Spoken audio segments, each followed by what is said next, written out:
After 5 years of brutal combat, countless battles, millions of deaths, the fate of Europe rides on a single day.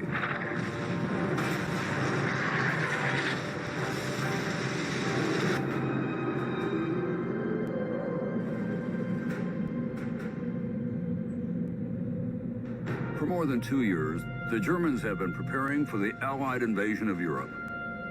Along the coast of France, they have created a daunting defensive line, the Atlantic Wall.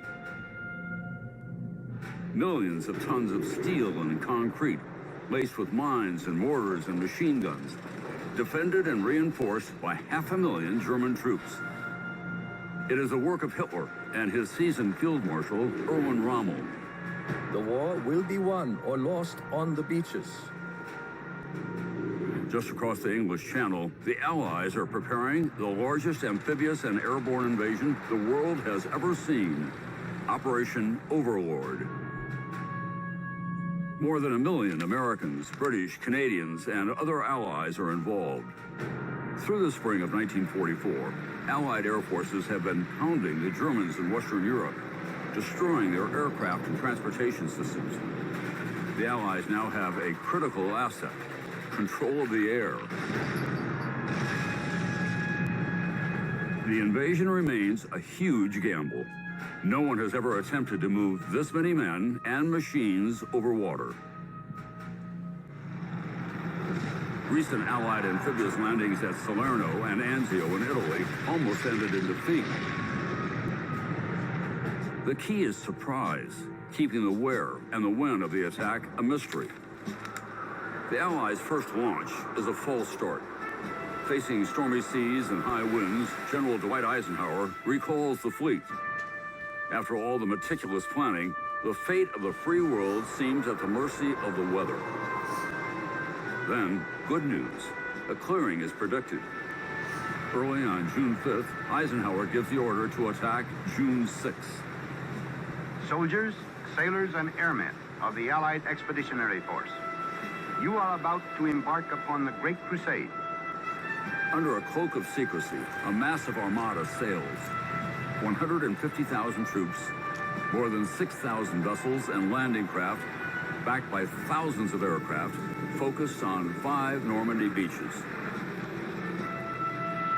The British and Canadians will land at beaches codenamed Gold, Juno, and Sword. The Americans at Utah and Omaha. Everything depends on the coming hours. There is no alternate plan.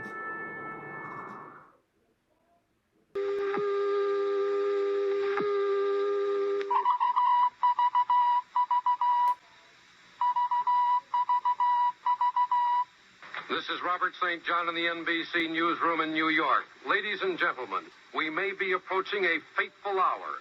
All night long, bulletins have been pouring in from Berlin claiming that D-Day is here, claiming that the invasion of Western Europe has begun.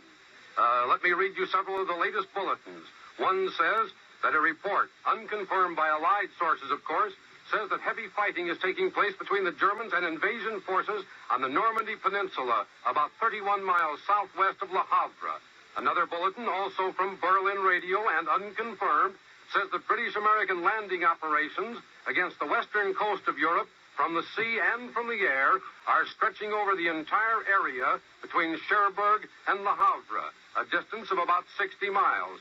I repeat, there is no confirmation. And here's another bulletin just in. DDay, the German agency, says, this is unconfirmed, that the most important airdromes in the area of the Normandy Peninsula of France have been wiped out. Now, I presume that means wiped out by the Allies.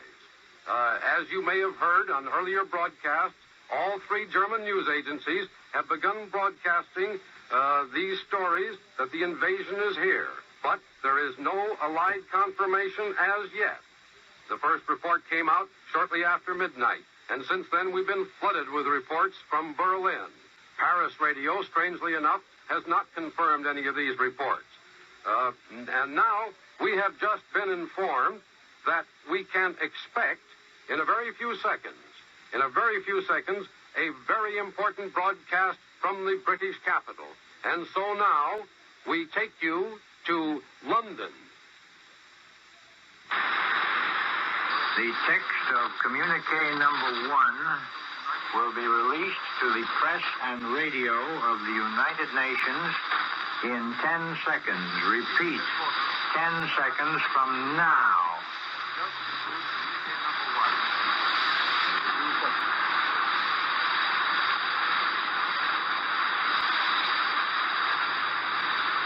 Under the command of General Eisenhower, Allied naval forces, supported by strong air forces, began landing Allied armies this morning on the northern coast of France.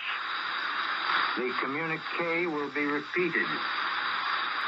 Under the command of General Eisenhower, Allied naval forces, supported by strong air forces, began landing Allied armies this morning on the northern coast of France.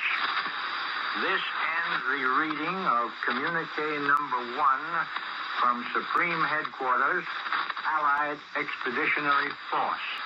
Ladies and gentlemen, this is New York, NBC Newsroom again. Men and women of the United States, this is a momentous hour in world history.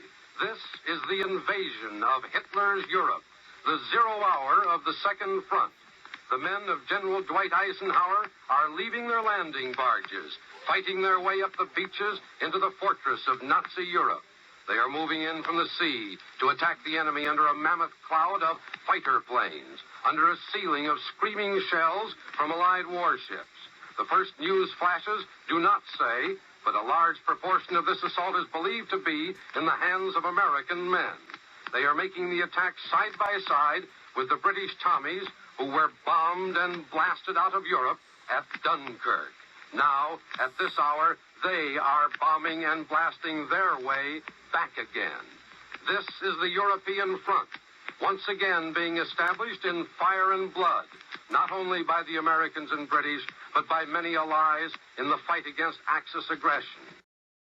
More than 150,000 Allied troops are on French soil. Hitler's Atlantic Wall has been breached. And beyond, the Allies face more than 700 miles of Nazi-occupied Europe on the road to Berlin.